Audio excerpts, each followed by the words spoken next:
religion usually and generally actually speaks of the need for humility, right? And you see it within the lives of these religious founders. You name it. You look at Jesus, you look at Moses, you look at Abraham, Muhammad.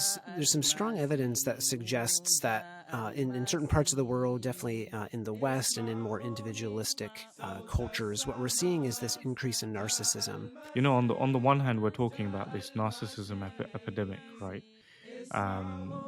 But at the same time, what I've perceived on social media is that there is also this large scale exodus of people who are genuinely trying to move away from these things and adopting more traditional values or virtues that have been espoused by fundamentally the various religious founders across the world.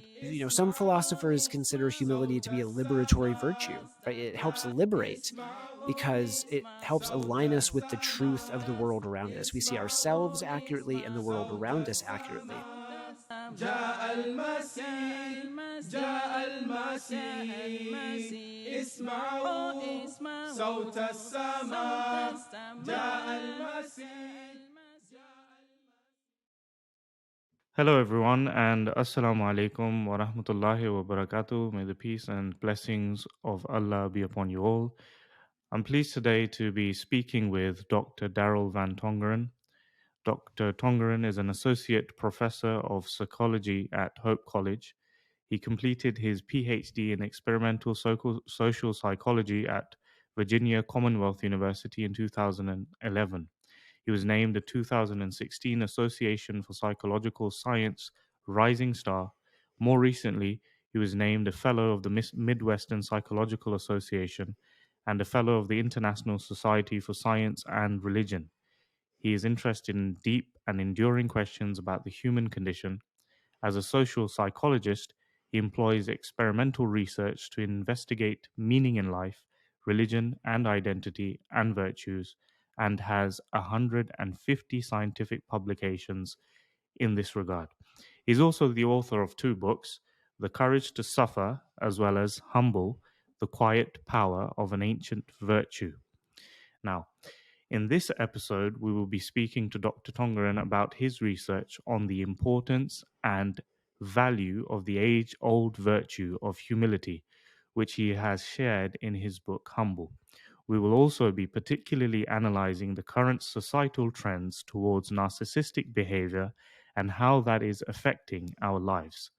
And of course, as usual, throughout our conversation, we'll be exploring Islam's take on these issues as well. So, Dr. Tongeren, thank you so much for joining me today. Thank you so much for having me. Right. So, I was saying before we started this podcast that I wanted to share with you how I came across your book. So, it's interesting, really. Recently, um, I was doing a bit of research and thinking a lot about this particular topic. And yeah, I was just thinking, I wish there was a book about this somewhere where I could just, someone had done all the research and I could just read their findings. And interestingly, I was actually traveling from Sydney to, back to Brisbane from a conference. And randomly I walked past this book, which in bold said Humble, of course, the book that's published now. And I was just so pleasantly surprised. I just, straight away ran up to it, picked it up, and I was like, what is this? This is gold. I need to read it. So ever since then, because it's interesting because recently here in Queensland, we have a council called Queensland Faith Communities Council, and we had a panel conversation on there. As in, we organize various programs throughout the year, and one particular program that the executive wanted to organize this year was an educational panel conversation, and the topic that the executive decided to choose was also humility. It was just great to be able to find your book and read through it in preparation for that panel conversation. So yeah, Oh, no, thank you. it's just, it was absolutely great, and honestly, I really enjoyed reading the book. I think it's absolutely necessary for today. So yeah, no, thank you so much. So we'll go straight into the conversation. So Sure. you mentioned in your book that currently we're going through something you call a narcissism epidemic. And you particularly mentioned the research done by Jean Twenge and Keith Campbell. And interestingly, Jean Twenge was actually on a podcast recently with Jordan B. Peterson on this exact same topic. So I was Mm. hoping you could share with us a little bit more about, this narcissism epidemic as you describe it, and how do you think that that's actually taking shape? Because I know you give quite a in-depth analysis on this in your book. So I was hoping you could share with our listeners. Yeah, absolutely. So yeah, so based on the research by Jean Twenge and Keith Campbell and others, there's some strong evidence that suggests that in certain parts of the world, definitely in the West and in more individualistic cultures, what we're seeing is this increase in narcissism. And by that, we mean a couple of parallel trends. So one is this increase in entitlement. So people feeling as if though they're entitled to things, coupled with a feeling of perceived superiority. So the perception that we're better than other people.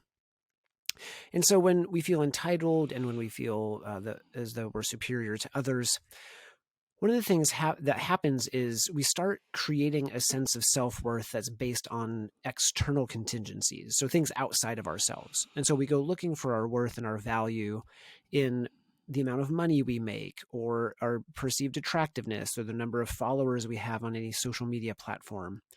And the problem with that is if we perceive that we're better than others and we feel entitled to things, and we put our self-worth in the hands of others, it creates a very fragile self-esteem. And so we look to others for validation, and we give up our autonomy because we're looking for other people to tell us that we're enough, that we're loved, that we are people of worth and value. And so, in the 80s and 90s, a lot of researchers thought that if we could just increase self-esteem, a lot of societal problems would be corrected. But instead, what we're seeing is that this overly high focus on self-esteem has left us more miserable, lonely, anxious, and depressed, kind of in a worse shape than we've ever been. And so humility, I think, stands as a stark anecdote, or sorry, antidote rather. It's a stark antidote to this narcissism epidemic, to where instead of giving away our sense of self-worth and putting it in the hands of others, we start from a place of security where we know that we're already enough, we're already worthy, and we're already loved. Absolutely. No, it's interesting because it's well, back in uni, I remember reading a book by Dale Carnegie.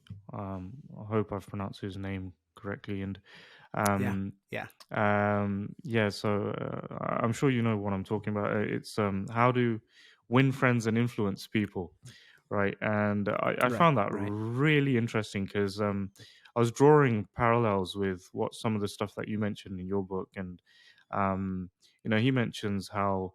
Um, for example, if you take a group photo in which you are also in, it's interesting. Usually, you wouldn't be looking at anyone else's faces other than yours.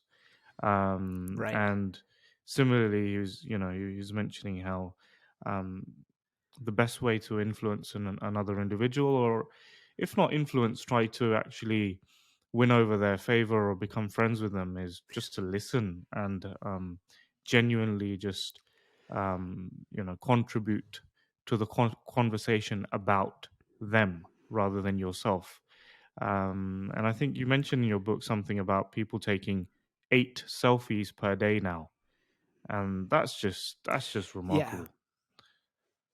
Yeah, and I think that number might even be higher. It's possible that I think that research is a little bit dated, but the first time I saw that, I thought, well, that's remarkable. And maybe it's just me. I don't take that many. I don't really, think that I'm that, worthy of needing to have that many pictures of myself, at least not for me to look at later.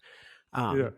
But when we're really kind of putting ourselves out there, part of what we're doing, like you mentioned, is we're focusing on ourselves, but we're also putting ourselves out there for evaluation by others. And so we're evaluating ourselves, others are evaluating ourselves. And we just create this tenuous system of self-worth and approval that can end up leading us to forfeit our autonomy, and we end up pursuing things and approval and worth that other people suggest are important. So it really opens us up to being persuaded or manipulated by stronger cultural trends rather than living in accordance with our values. Right. No, of course. And it's interesting because back in the 80s, I'm from the Ahmadiyya Muslim community, and we're led by a spiritual system or a spiritual caliphate. And back then, the community was led by the fourth um, successor to the founder of the community, the fourth caliph, His Holiness Mirza Tahir Ahmad. And he did a series of sermons pretty much on this topic, and it was interesting because he tied it in with the concept of worship, because in Islam, worship, or the word worship, or the word used for worship in Islam, in the Arabic language, is ibadah.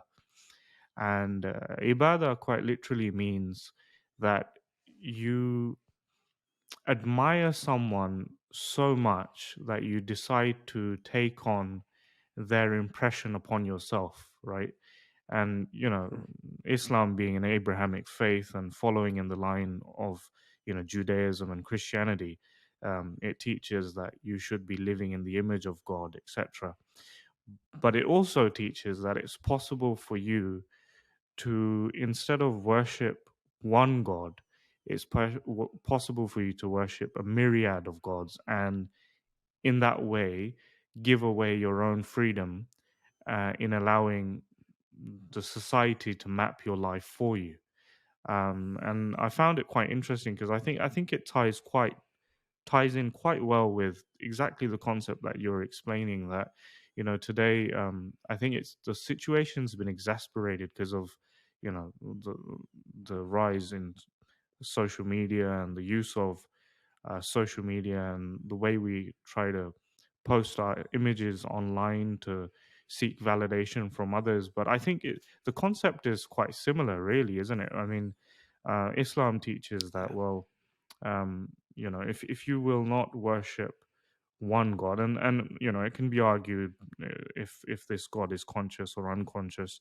I mean, and maybe something that in more modern times people understand more easily is, well, if it's either you worship the ultimate good, the aspiration to try and be the best version of yourself, or you seek validation from society, which is quite limiting and quite mentally challenging, really.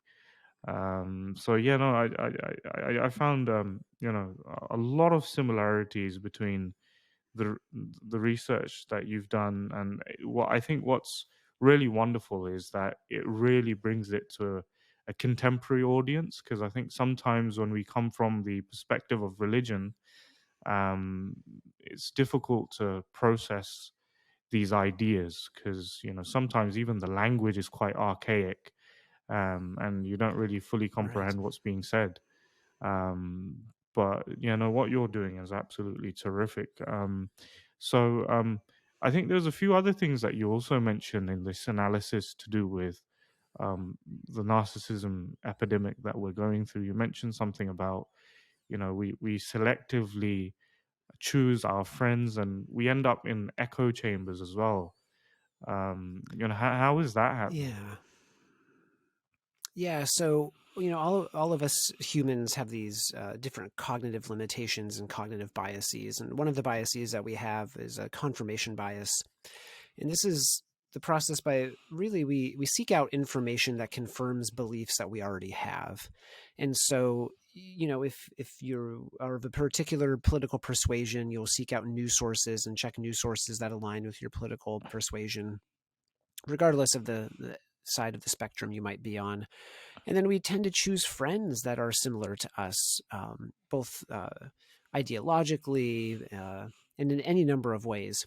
And so if we're selecting news sources and we're selecting information that already confirms what we already believe, and we surround ourselves with like-minded friends who are similar to us ideologically, we just start living in a world in which we get overly convinced that we're right. And it's hard for us to imagine not only that we could be wrong, but that any decent, thoughtful, or intelligent person could believe otherwise.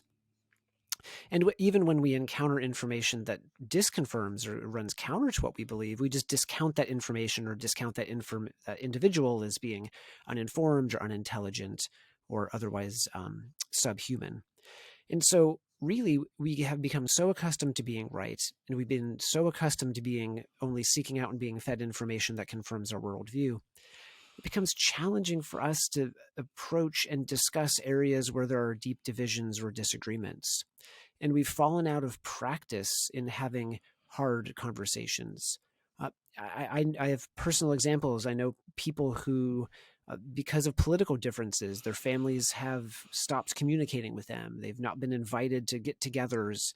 They've really kind of been cut out of their families because of either political or religious just disagreements. And the problem with that is, given some of the deep divides that we were experiencing in our world and in various cultures, we need practice in having real and challenging conversations and collaborating and cooperating with people with whom we may not always see the world similarly.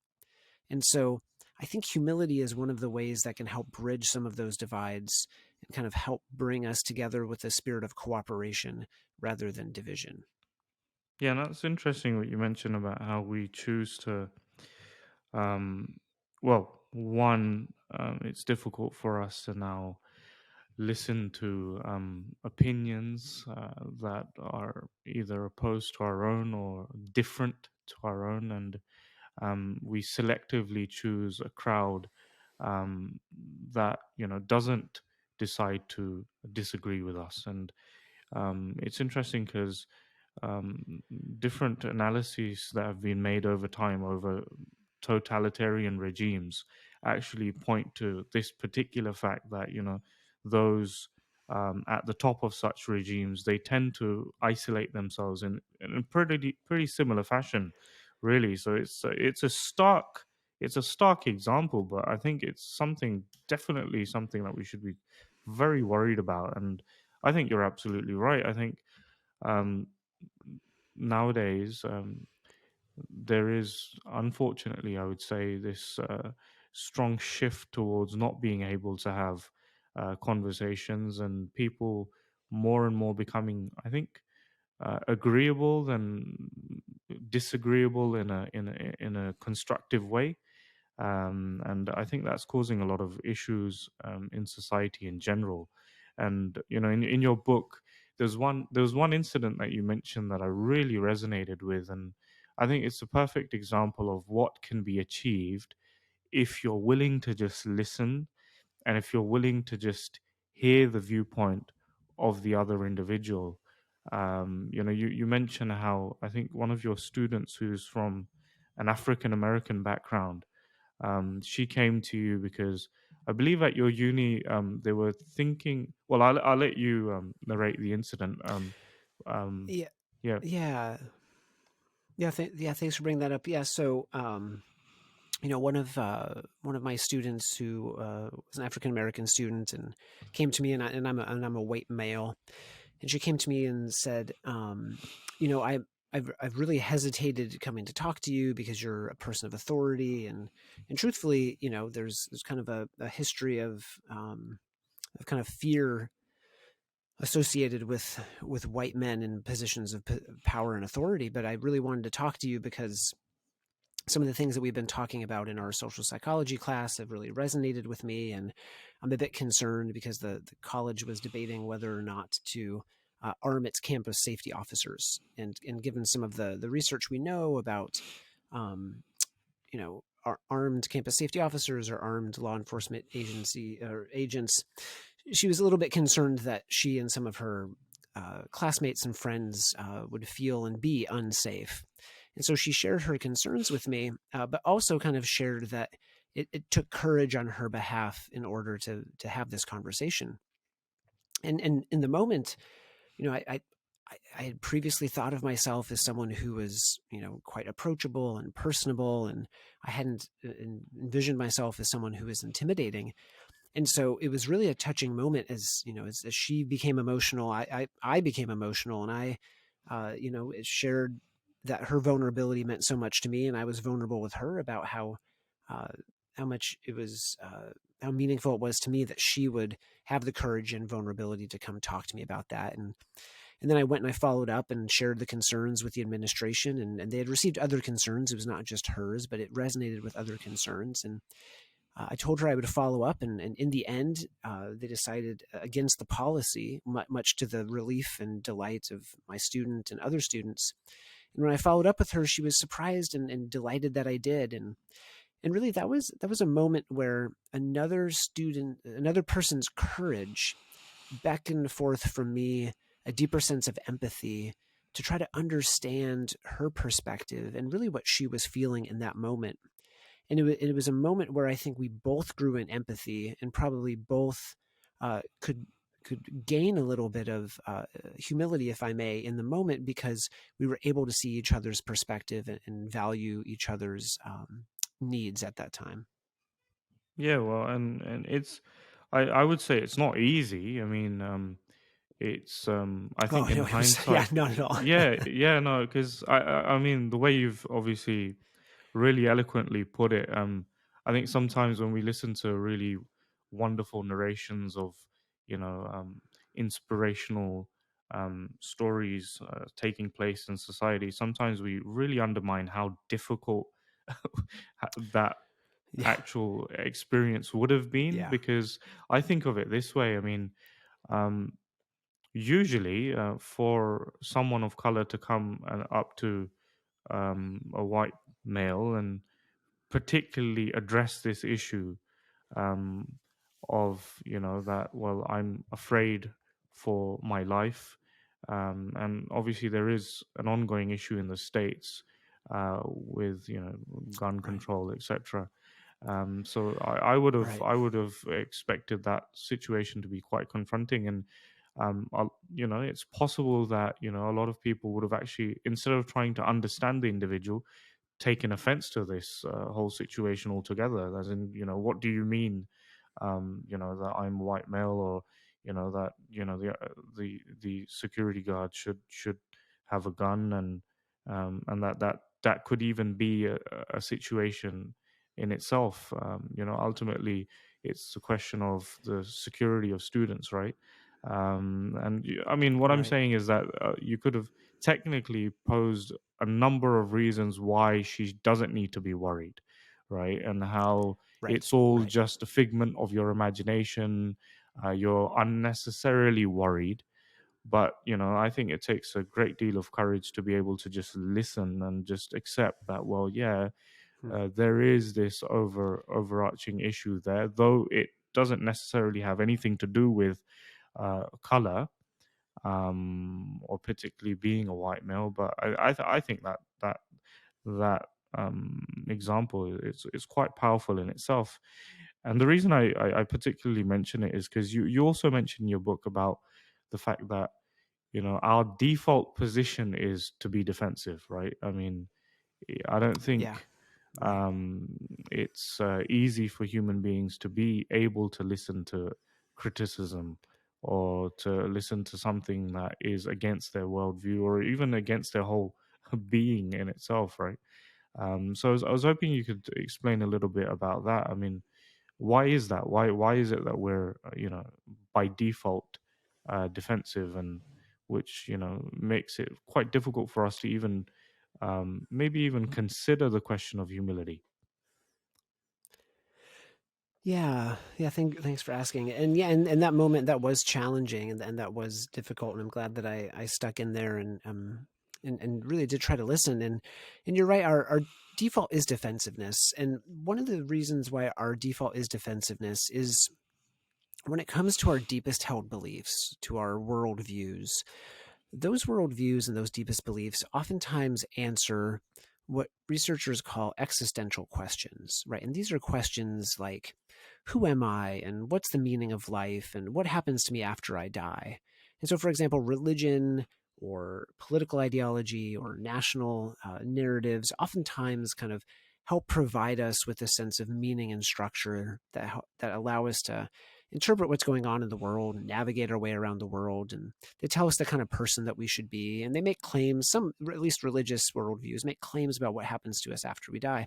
And all of those are really important because they address these existential concerns that otherwise, if they weren't addressed, would cause us a great deal of anxiety. And in fact, perhaps so much anxiety that we wouldn't really be able to function all that well. And so the reason why we're defensive is because we tend to treat our beliefs as a unified whole, right? We kind of hold all of our beliefs together. And so what we do is we imagine if I'm wrong about this one thing, right? I wonder if I'm wrong about some of the other things, and those other things are the things I really have to be right about. There's just so much at stake. I can't be wrong about what happens to me after I die. It's okay if I'm wrong about this little thing, but I really can't be wrong about what happens to me after I die because there's just simply too much at stake. And so sometimes we lump all those things together and we feel like we have to be right. And so we vigorously defend our worldview because there's just so much at stake. Now, the way we do this is first by doubling down on what we believe, but other times it's by trying to change other people's minds who are different than us. Because if two people disagree, one of us has to be wrong and one of us has to be right. And in my mind, I think I'm right, you have to be wrong. And really just the mere existence of alternative ways of making sense of the world is enough to undermine my confidence and make me feel anxious. And so I lash out and I either try to convince you or convert you or distance myself from you. And sometimes in more extreme cases, that's what leads to ideologically motivated violence because people just can't handle even the existence of alternative viewpoints or lifestyles or ways of being or thinking. And so they try to harm or eliminate or eradicate people who pose the threat to their way of life.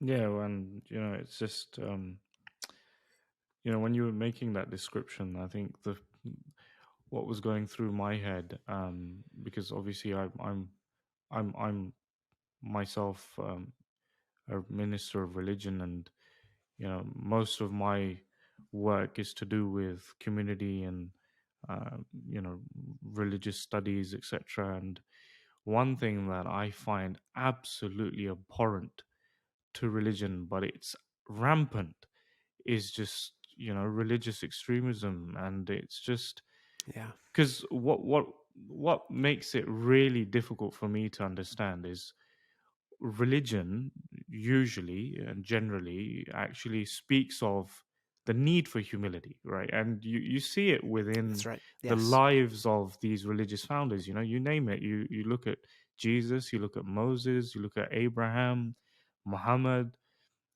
peace be upon them all, and even others who might not find mention in the Abrahamic faiths like Buddha, etc., Lao Tzu. All of these individuals, when you read their lives, you see an exemplary model of humility and what can be achieved through humility. And then I see these religious zealots who absolutely behave in such a ridiculous manner and can't see anything other than what they hold to be true as dogma and doctrine. And it just makes life so difficult for so many people across the world because of it.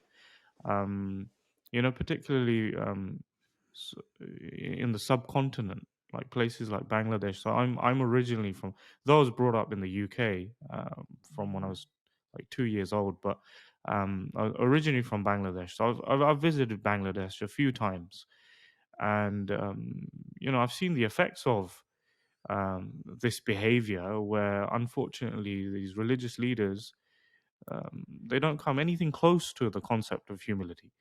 And I think what it leads to eventually, unfortunately, is people altogether questioning the idea of God, and they just think, well, I guess God doesn't exist because, or they don't even want to even consider the question of God because they're like, well, look at your behavior, you're behaving absolutely inappropriately, um, and it's really unfortunate, really. Um, Yeah, yeah, I agree with you completely. I mean, and that was part of such the transformative nature of those that you mentioned, right? There's that radically countercultural humility of that deeply upended the power structures and the way people thought you would obtain power. Instead flipped it all on its head and said, no, humility, making sure that others are equal to self or above self, right? Challenging that was just so powerful. And I agree, humility has been a deep and central part of religion for millennia, right? For a long time, it is an ancient virtue that is deeply embedded in authentic expressions of faith. Um, and, and it's uh, and it's a central part of many religious individuals' lives, which I agree with you. It makes it so surprising that many feel like the best expression of their religion is to do so with anger, aggression, or violence.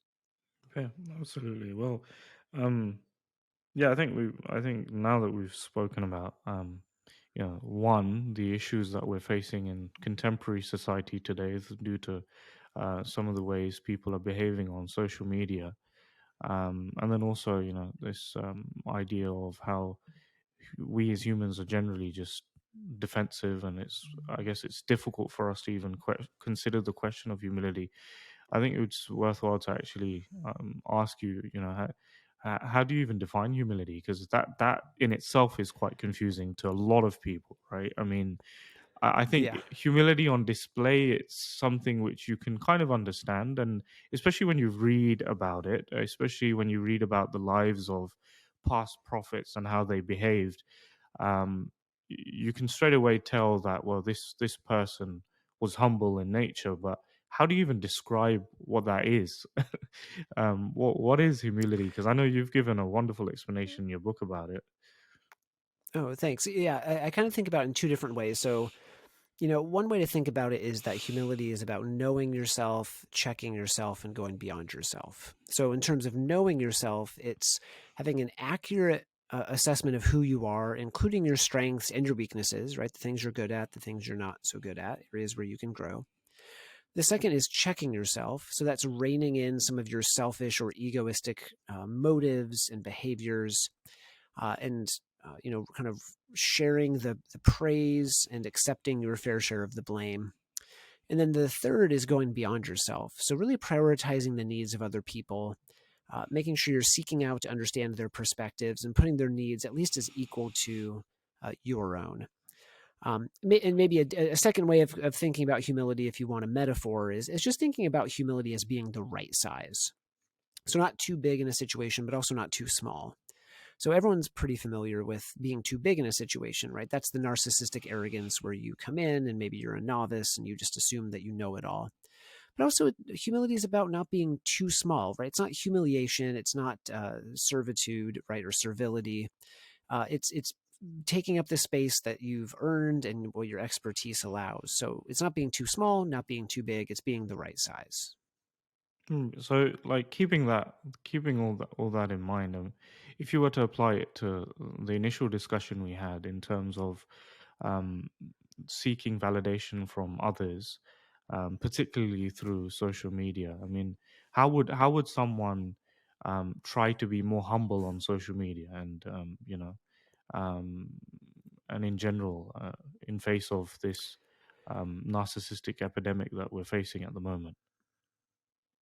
Yeah, so I think how to be more humble on social media probably comes down to both motivations and behaviors. So the first is, what's your motivation for why you would be posting something? And for some people, maybe you are just sharing something fun about someone else, or celebrating someone's birthday.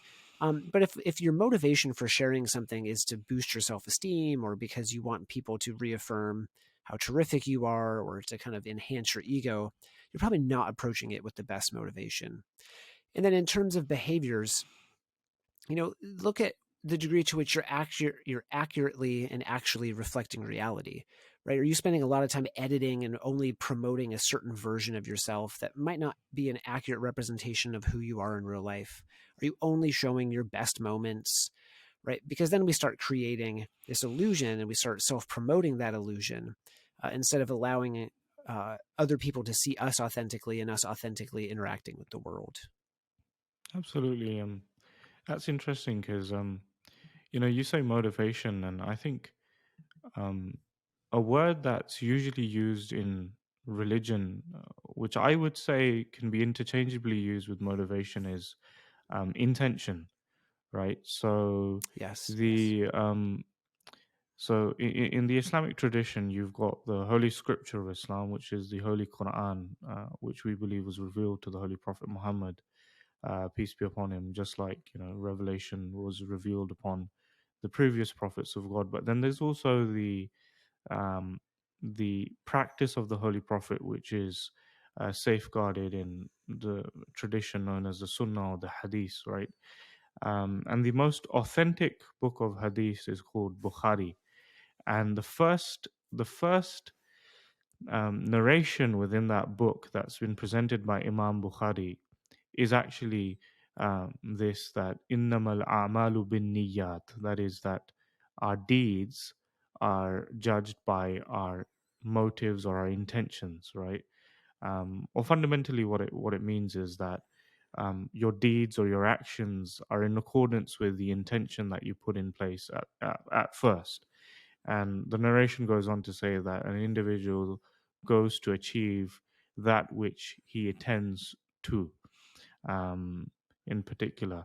And in Islamic thought, one thing that's usually expressed is that in every action we take, it's important that you're very clear on what the intention is, why are you doing it, because ultimately that intention is what is going to affect your spirituality, and that intention is what going to affect your connection and your relationship with God, right?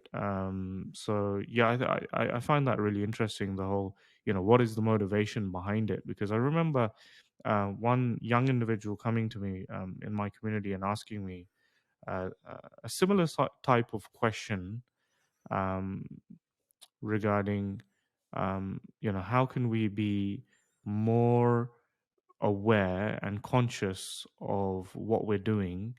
And I think it was also particularly in relation to, well, usually the question that comes up, there's two. One is the difference between humility and being assertive, and the other is the difference between humility and expressing or presenting your best self, right? That's the question that Yeah. usually comes across, I think, in religious communities, or the question that I faced a lot, really. um, and I think at the time, what I was trying to explain to this individual was, I think it's important that we practice um, perceiving our own intentions and actually taking a few moments to actually think, okay, why am I actually doing this? And if you do it enough times, it actually starts to become second nature, I think, where even in other day-to-day actions, you first and foremost kind of think, well, why am I doing this? Is it to inflate my own ego, my self-esteem, or is it because I genuinely want to help this individual, or is it for the sake of the inherent good that's within this action? um, I think that's it's quite interesting. Um, the other thing I wanted to ask as well was that, in terms of that default position of defensiveness that we have, um, how do you uh, try to inculcate humility to try and remedy that situation? Yeah, right. Because, breaking free from our natural pattern of defensiveness can be really tough. And so, if defensiveness is in part because of a threat, one thing that we can do in the moment The first thing, and I love that you mentioned this, is we need to shift out of just a mindless automatic response, right? We need to slow ourselves down. We need to move things to be more conscious. So being self-aware that our initial reaction is to be defensive is a good first start. So when we notice ourselves acting in that way, we can try to move from our unconscious automatic reaction into something more conscious, slowed down, and measured. A second thing is if defensiveness is because of a threat, we can ask ourselves, well, what other areas of my life do I have meaning and value? What are some other areas that are providing me a sense of meaning where I wouldn't necessarily need to feel as threatened because of this one thing? So can I remind myself of some friends or family that I have, some other areas where I feel like I have a sense of worth or value? And then third really is to kind of build that sense of humility, or empathy rather. So empathy is going to be a key to humility.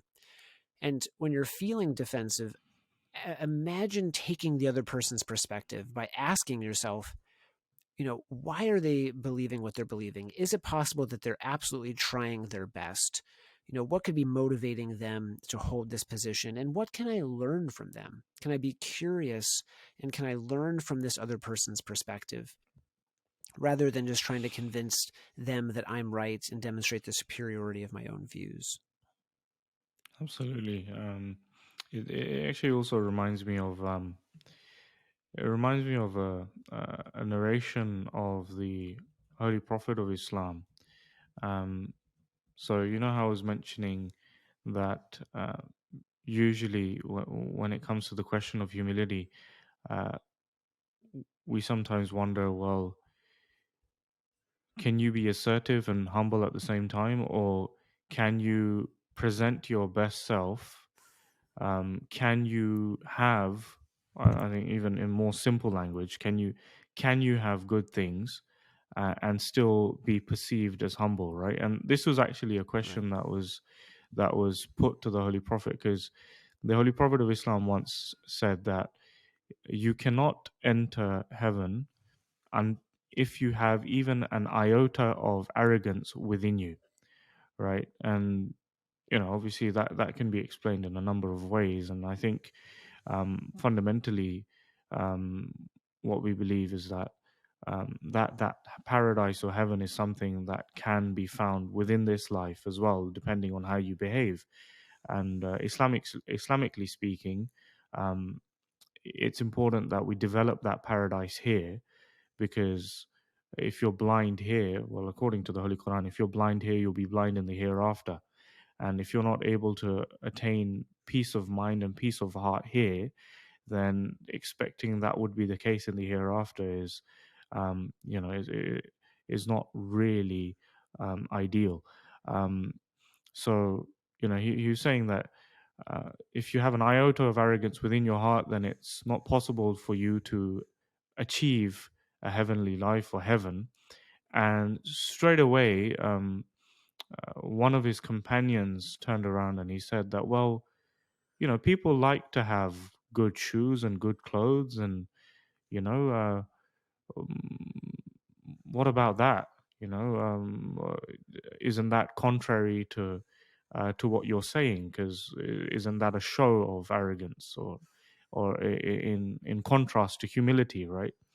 And it's really interesting what he said in response. And he said that, well, inna Allah jameel yuhibbul jamal, that no, well, God is beautiful and he loves beauty, right? And, because ultimately, as I was mentioning in the beginning, this whole concept of worship surrounds the attributes of God Almighty.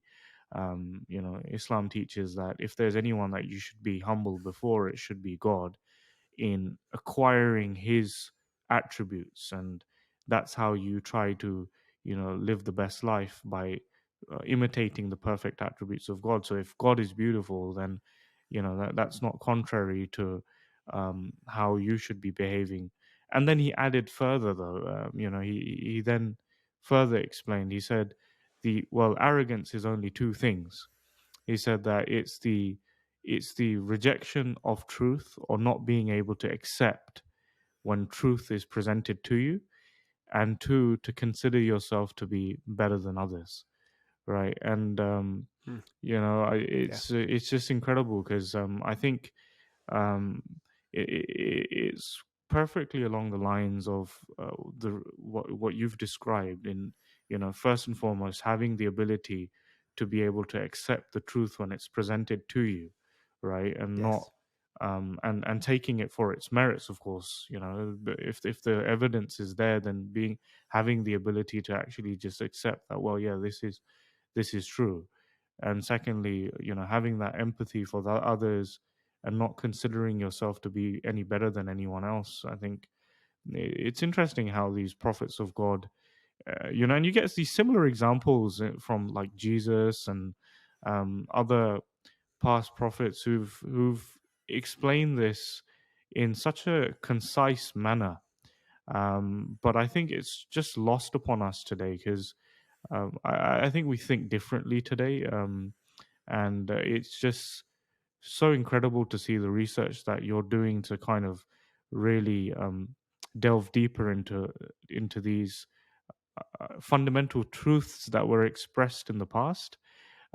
Which actually leads me Mm. to another question that I actually had for you was that um, particularly um, you know I don't think I've come across many psychologists who are fundamentally interested in exploring matters related to virtues and meaning in life, right? I mean, meaning in life and fulfillment is Yeah. expressed in different ways, but I think Sure. the perspective that you approach it, it's more in relation to fundamental, virtues.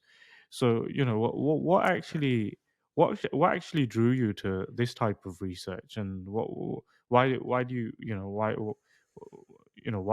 were you drawn to it?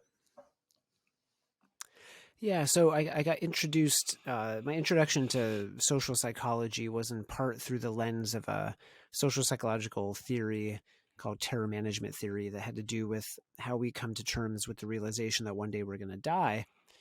And the argument was that once we realize we're going to die, we get incredibly defensive and we create these worldviews, and this existential anxiety causes all sorts of unsavory and unbecoming human behavior. And and as I was doing some of that work, what I really appreciated was the existential perspective, but what I felt like was missing was the other side of that coin, and not just how do we get defensive in light of our existential uh, realities, but how do we create a life of meaning? That embraces and is fully aware of these existential fears and doesn't treat them as fears, but embraces them as facts. And so, if we know that one day we're going to die, how can we create a life of meaning now? And a lot of scholars and people who are much smarter than me, living now and in the past, have all kind of pointed to the good life is really one in which someone does good, right? So a good life comes by being virtuous. So a good life is a virtuous life.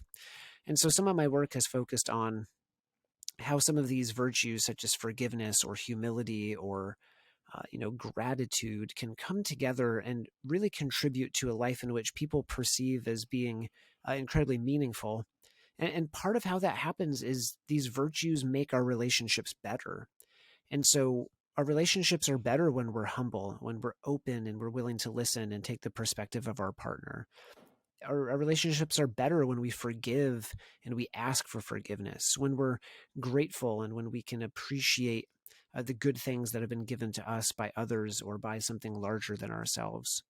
And so I got drawn to it because I believe that these are some of the deep questions that most humans are asking: is what's the meaning of life, or definitely of my life, and how should I live in order to have a flourishing and meaningful life? Right, right. Um, would you say that it also comes from kind of a religious perspective as well, are you particularly religious? Yeah, so I was raised religious, and I still consider myself religious now. And so I do think that my religious upbringing probably predisposed me to some of these questions that perhaps some of my colleagues or other scholars might not have thought about. I, as a religious person, these are things that are on my mind, right? It's on my mind uh, how do I live the best life, and what makes for a meaningful life, and what kind of what kind of life do I want to be remembered by, and truthfully, what kind of life can promote love and justice and mercy more broadly in the world, right? Are there things that I can do that can make the world a more loving and fair and gracious place? And if there are things that I can do that would do that, that's the kind of life that I want to live, and the kind of contribution I want to leave. Yeah, no, that's wonderful because one thing that I've also been observing is it seems like a modern day paradox, really, because on the one hand we're talking about this narcissism epidemic, right? But Yeah, at the same time, what I've perceived on social media is that there is also this large scale exodus of people who are genuinely trying to move away from these things and adopting more traditional values or virtues that have been espoused by fundamentally the various religious founders across the world. um, but there's so much, or you can say so little, research um, behind these various virtues, right? Looking actually into these particular virtues like humility, right? And because you as a religious person, you can try your level best to try and explain, well, you should be more humble, but yeah. I don't think the modern mind is so accepting of such narratives until you can back it with research, right? And it's just terrific what you're doing. Oh, well, thank you. Yeah, yeah. And the field of positive psychology, which kind of focuses on this, is still very young, still very new. We're, 2 decades into it, and only kind of like a decade into this research on humility. So we're still just very slowly accumulating some of the evidence for the benefits of virtue. Yeah, no, that's exceptional because, in recent times here in Queensland, we're also witness to the power of being able to present information with research. We did a pilot study here recently. So there's this wonderful PhD doctor, Dr. Bushra Nasser from the University of Queensland, and she helped in running a pilot study on the benefits and or the effects of prayer and meditative practices, right? But particularly, we're obviously trying to explore the prescriptions provided in Islam, right? And fundamentally, it was the idea of remembrance of God. How do you practice that? And particularly, um, how is that beneficial to you, right? And a full workshop and an intervention was done, um, explaining the scientific aspect and also marrying it with the religious ideas that have been expressed in the past around these things, and the results were just incredible. I mean, it was just wonderful seeing people going into this research project. I mean, a lot of them reported very high in depression and anxiety. But then when they were taken through the science of how you can quite literally rewire your brain through such Mhm. meditative practices, and how do you go about doing it, etc. Um, you know, throughout the duration, by the end of the intervention, uh, it was just incredible the results that we saw. So I think there just needs to be so much more in this field of study, analyzing these various virtues. And I really appreciate what you're doing, honestly. I think it's something that the world needs much more of, and I think the world is rapidly realizing it as well. The importance of Yeah, such virtues, right, and how it how it just really enriches our lives. Um, I think one thing we have to discuss though, and I know we're coming to the near the end of our time, but I can't let you go before we do before we do discuss this because uh, uh, because you've spoken about it at length. Um, how do you develop humility? Right. I mean, we've spoken about the benefits of it, what it is, right. what it's not, etc. And um, How do you go about developing it? Yeah, that's a great question. So I think the first place we need to start is we need to seek feedback from other people. So we may not have an accurate understanding or assessment of our own humility, so it really helps to get a perspective of what others think. And so I would recommend that you ask someone whose opinion you value and who you trust will be honest with you. And if you have people in a various number of domains, so in family, maybe some friends, maybe at work, if you can get a fair amount of feedback about your humility, that's a good place to start. Then you know kind of how much work you have to do. So ask them how humble you are in some areas where you potentially could grow in humility. A second thing to do is when you get that feedback, don't be defensive. I did this exercise one time with my wife, and I asked her, and it was at a particularly selfish moment in my life, and I had done a few things where I wasn't being very considerate, and she gave me kind of a low score on humility. And then once I got that feedback, I got defensive, which doesn't help, right? That's certainly not a humble way to receive feedback. And so try to reduce defensiveness and realize that by definition, they're right. If they're saying you need to be more humble, they would know. I mean, these are people who are interacting with you and who are trying to give you honest feedback. The third thing we can do is once we know where we are and we've kind of checked our defensiveness, is we can start working to develop empathy. So really trying to work hard to take the perspective of other people, to ask yourself what you could learn from others, and to try to tune in to emotionally what they might be feeling or experiencing in a given moment. And then finally, the last thing is to be aware that the natural currents are always going to be pulling towards this cultural expression of narcissism. So realizing that to become more humble, we have to do the work every day. It's a constant decision to try to become more humble, because the currents are going to be pulling us towards narcissism, towards self-aggrandizement, towards arrogance each and every day. And so realizing that you need to practice and you need to continually put in the effort. There's not a quick fix for humility. It takes time to develop, but it can be developed. Do you think justice plays into it as well? I know that might sound a bit random, but I'm just thinking that, when you're confronted with some sort of truth, right? Someone. I mean, Yeah.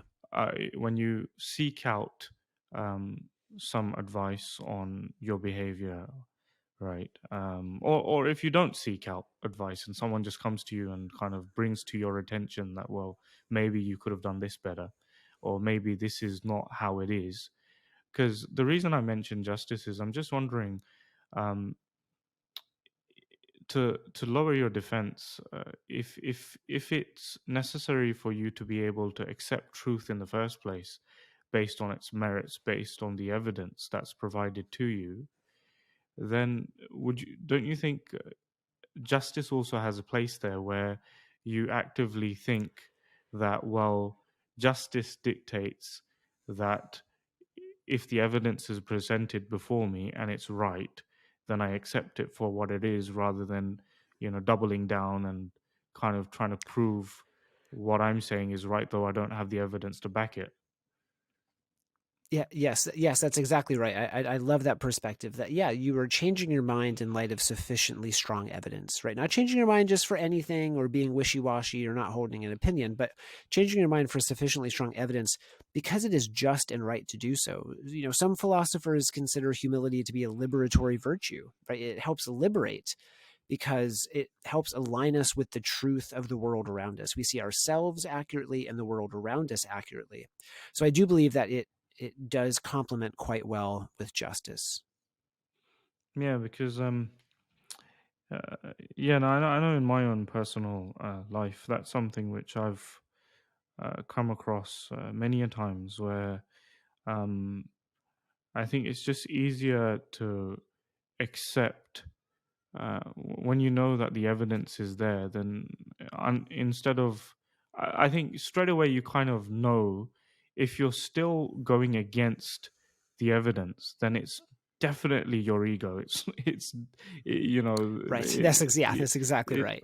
right. It's really difficult for you to kind of say that it's not your ego when the evidence is quite blatantly clear that, Right. what you're saying is wrong. And I think that's it's quite interesting, really. um I think just at the end, what I would love to hear from you is, um, generally, I mean, by trying to develop humility, um, uh, what's your research shown in terms of um, people's mental health? You know, does it bring about a radical improvement in mental health, and not just mental health? I mean, in terms of our relationships and dealing with other people. Um, because yeah, Yeah. So I mean, this is probably an area where the research is still new, but all signs so far are pointing towards the well being benefits of humility. And so, if you are accurately seeing yourself and the world around you, then you're going to be more able to take feedback that might be difficult for you to hear. You're going to be able to make clearer and better and healthier decisions because you're seeing the world as it is and not the world as you want it to be, and you're able to see yourself as you are and not through a distorted lens. And so, a lot of interpersonal and intrapersonal problems come from having a distorted relationship with reality or with the way things are. And so, to the degree that you can cultivate humility and see the world accurately, it should absolutely lead to better well-being and better mental health. so I won't keep you any longer, but it was an absolute pleasure speaking to you, Dr. Tongeren. Honestly, I've ever since I came across your book and was reading it, particularly for that panel discussion that I mentioned. I was just thinking, I wonder if we could just talk to you directly and just, get you to explain these concepts. But no, it's been an absolute pleasure. Thank you so much for speaking with us. Thank you so much for having me. It's been a delight for me as well. Thank you. اسمعوا صوت السماء جاء المسيح جاء المسيح اسمعوا صوت السماء جاء المسيح جاء المسيح. If you like this episode, please do follow us on our socials at True Islam AU. Similarly, you can visit our webpage for more content at trueislam.com.au. We would also love to get your feedback. Do you agree or even disagree with what we've discussed today? What would you like for us to cover in our future episodes? Our contact details are in the description below. With that, that is all we have time for today. Thank you for listening, and until next time, Assalamu alaikum. May peace be upon you.